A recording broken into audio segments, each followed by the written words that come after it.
अब मैं अपने सबसे पहले पॉइंट पे आता हूं। जब 2014 में प्रधानमंत्री बने थे नरेंद्र मोदी जी, तो उन्होंने खुद एक रूल बनाया था कि भारतीय जनता पार्टी के अंदर और उनकी सरकारों में 75 वर्ष से ऊपर कोई भी व्यक्ति होगा तो उसको संगठन में और सरकार में किसी भी पद पे नहीं रखा जाएगा, उसको रिटायर कर दिया जाएगा।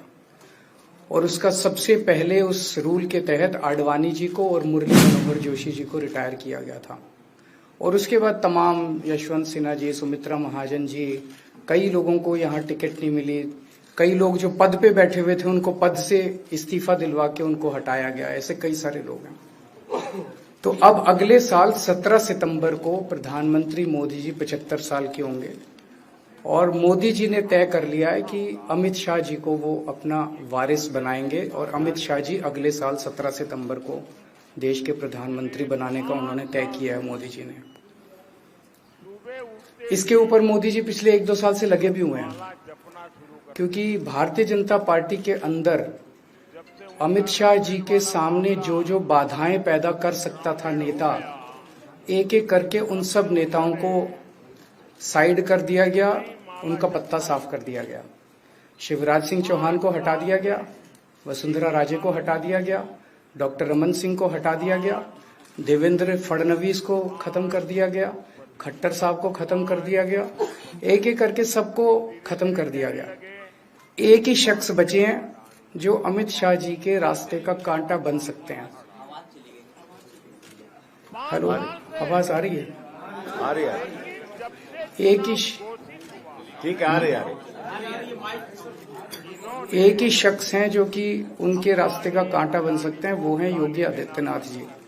अब योगी आदित्यनाथ जी को इन्होंने हटाने का पूरा मन बना लिया है और अगर इनकी सरकार बनी तो 2 महीने के अंदर योगी जी को भी उत्तर प्रदेश के सीएम से हटा दिया जाएगा।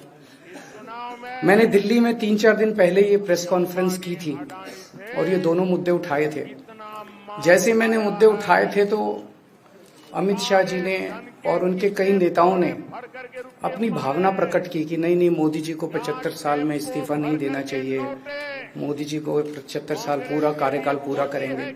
उन सब की भावनाओं की मैं कद्र करता हूं, क्योंकि अपने नेता के लिए जब भी ऐसी बात होती है तो सब लोग सामने आके बात करते हैं। लेकिन बड़ी बात यह है कि मोदी जी ने ऐसा नहीं कहा कि मैं 75 साल पे इस्तीफा नहीं दूंगा, मैं रिटायर नहीं होऊंगा। उनका अपना बनाया हुआ रूल है और मुझे पूरी उम्मीद है कि मोदी जी का अपना बनाया हुआ रूल है और मोदी जी अपने रूल को फॉलो करेंगे। नहीं तो लोग कहेंगे कि मोदी जी ने ये रूल आडवाणी जी को हटाने के लिए बनाया था, जब अपनी बारी आई तो नहीं।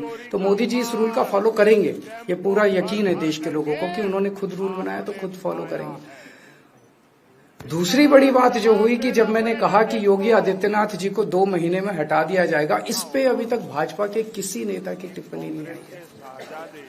4 दिन हो गए। इसका मतलब ये तो कंफर्म करता है कि उन्होंने पूरी प्लानिंग कर ली है और उनके पक्ष में कोई बोलने के लिए तैयार नहीं है योगी आदित्यनाथ जी के। तो उनका हटना अब लगभग तय है कि योगी आदित्यनाथ जी को उत्तर प्रदेश के सीएम पद से हटाया जाए।